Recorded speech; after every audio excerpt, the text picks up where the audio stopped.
sampai intervensi, namanya negara sedang melecehkan rakyat Indonesia.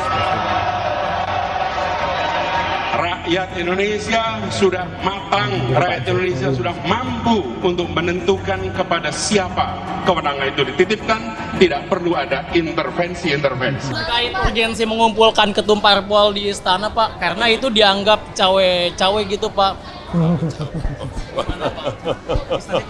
Bukan cawe-cawe, oh itu diskusi aja kok cawe-cawe.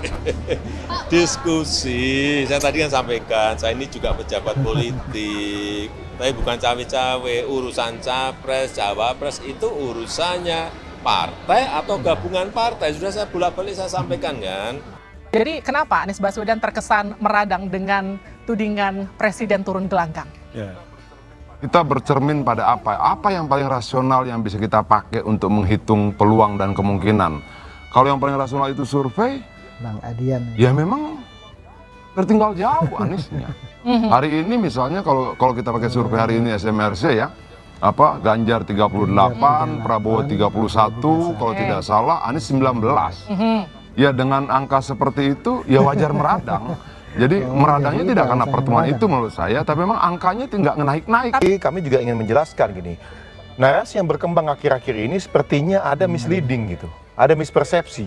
Tidak bisa membedakan antara kehidupan pribadi seorang presiden dengan personifikasi kekuasaan. Beda ya, kalau misalnya di istana Pak Jokowi melakukan kegiatan pribadi, ya memang itu tempat tinggalnya beliau. Misalnya nih, waktu itu bawa anaknya, cucunya jalan-jalan, kemudian waktu itu main tinju-tinjuan, kan begitu kan, pakai sarung tinju. Ya sama Pak SBY dulu juga bermain voli di tengah kesibukannya dia, ngajak para pengawalnya main voli karena beliau suka main voli sejak dulu. Tapi nah itu kan satu hal, karena memang itulah tempat tinggal beliau gitu. Jadi jangan kemudian dilarikan ke situ.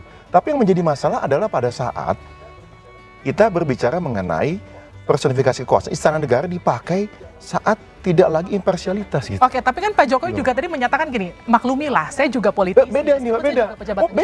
Bebas. Ke Pak SBY dulu juga ada setgap, parpol juga dikumpulkan, tetapi berbicara mengenai kebijakan-kebijakan pemerintah dan bagaimana bisa dikawal di parlemen maupun di lapangan oleh para parpol pengusung. Nah, kalau misalnya itu yang terjadi di istana kemarin, ya itu sah-sah saja, wajar-wajar saja. Hanya kan kemudian ada pertanyaan nih, loh, kalau memang ini partai pengusung pemerintah berbicara mengenai program saat ini, mengapa ada satu yang tidak diundang? Itu kan satu.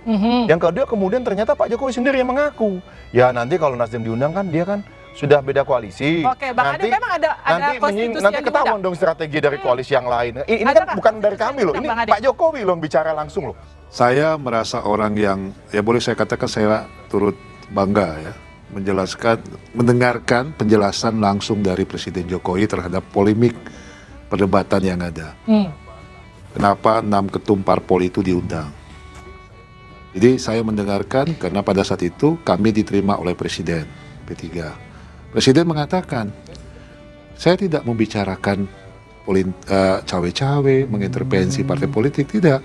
Yang saya diskusikan adalah bagaimana ke depannya setelah kepemimpinan saya ada kelanjutan di kepemimpinan di Republik ini. Membicarakan bonus demografi, membicarakan tentang sekarang ini kita sebagai negara berkembang, bagaimana lompatan-lompatan yang harus kita lakukan untuk menjadi negara maju. Kesempatan kali inilah yang harus kita bisa himpun bersama. Makanya diajak itu berdiskusi 6 partai politik. Tapi kalau dihimpun bersama, kenapa nggak Nasdem nggak diajak? Kan Nasdem masih jadi bagian dari partai koalisi. Presiden cawe-cawe? Enggak. Dia bekerja bahwa kemudian dia harus memastikan tidak ada Rp1 pun uang yang sudah dipakai untuk membangun IKN, membangun infrastruktur lain yang dalam proses pembangunan belum berhenti sampai sekarang, mungkin multi-year sampai 2024, 2025. Dia harus memastikan itu berjalan, itu merupakan kewajiban dia. Tidak boleh ada Rp1 pun uang rakyat yang sia-sia. Untuk itu dia harus berbicara tentang keberlangsungan dan keberlanjutan itu. Problemnya mungkin ya. Mungkin karena Koalisi Perubahan sudah mengatakan bahwa mereka adalah antitesanya Jokowi. Dan tidak pernah ada pernyataan secara tegas bahwa mereka bersedia melanjutkan itu. Sementara di sisi lain Jokowi punya kewajiban. Ada sekian ratus triliun nih yang harus kita jaga tetap berjalan. Jangan sampai jalan sudah dibangun 50 km, tinggal 30 lagi, ganti presiden nggak kelar-kelar. Kira-kira sederhananya seperti itu. Bang Zaki, bener nggak sih koalisi perubahan itu anti-tesanya Pak Jokowi? Ya, kalau kita tidak terjebak dalam konteks itu ya gitu. Karena bagaimanapun kita ini kan Demokrat, Nasdem, PKS, keliling-keliling di Indonesia. Dalam beberapa tahun terakhir kita cermati, ternyata banyak aspirasi yang menginginkan perubahan. Ya perubahan tentunya perbaikan, bukan hanya sekedar berubah gitu. Bagaimanapun apa yang sudah dicapai oleh Pak Joko Widodo dan pemerintahannya, termasuk teman-teman Nasdem di pemerintahan saat ini, yang baik-baik tentu kita apresiasi gitu. Hanya saja kami mencermati ada beberapa hal yang perlu kita kritisi dan kita perbaiki ke depannya. Makanya kenapalah kemudian kami menginisiasi bersama teman-teman Nasdem dan PKS itu membentuk koalisi perubahan. Misalnya nih terakhir Mas Anies sudah menyampaikan terkait kita bicara mengenai kemiskinan. Ini sederhana ini, kemiskinan misalnya di era Pak SBY diwarisi Ibu Megawati itu angka kemiskinan 36 juta. Alhamdulillah dalam 10 tahun hampir 10 juta bisa dikurangi. Banyak hal lalu Tapi kalau dibilang anti-tesa itu enggak juga ya? Ya kalau kami sih gini, bicara mengenai pembangunan atau tokoh, tidak bicara mengenai antitesa atau apa. Karena bagaimanapun tadi, ya Pak Jokowi mengakui kan, Ibu Sri Mulyani 2018, bahwa pembangunan di era Pak Jokowi itu menggunakan plan MP3EI yang dirancang di era Pak SBY. Dan Pak SBY juga mengakui bahwa beliau merupakan kelanjutan dari Ibu Mega, Pak Jadi kalau Gus Dur, dibilang dan juga antitesa nggak juga tuh sebelumnya Bang Adian? gitu. Ya, mereka boleh membantah, tapi kemarin kan kader Demokrat yang sebelumnya kemudian Demokrat salah, kader Nasdem yang kemudian setelah dibicara antitesa, Anies kan antitesa Jokowi. Berapa waktu kemudian dia diberhentikan toh kalau tidak salah. Tapi itu kan sudah sempat dinyatakan bahwa itulah sikapnya, dan pernyataan Herzaki tadi memperkuat itu. Bahwa kemudian dia katakan ada sekian banyak rakyat di desa-desa, di pelosok-pelosok Indonesia yang menginginkan perubahan ini itu segala macam. Itu juga istilah lain dari antitesa. Oke?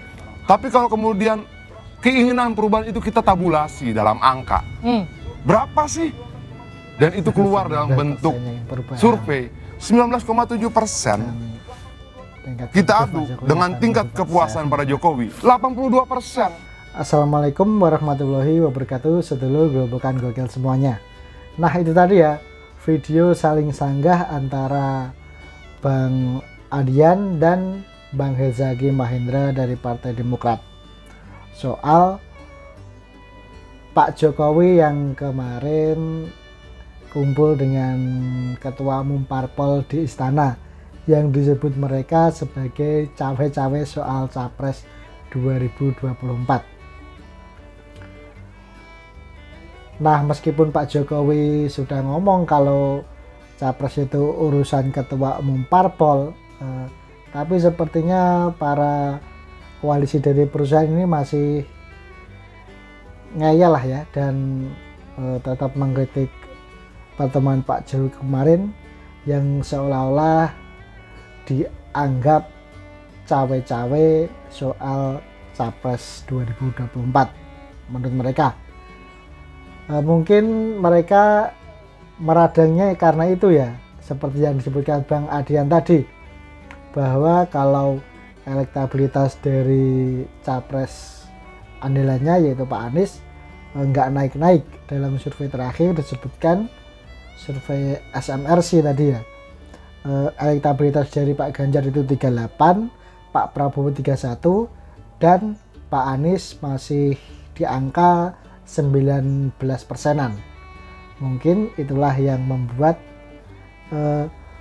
para tokoh dari koalisi perubahan ini meradang ya dalam tanda kutip, karena atau mungkin capresnya nggak di-endorse sendiri oleh Pak Jokowi.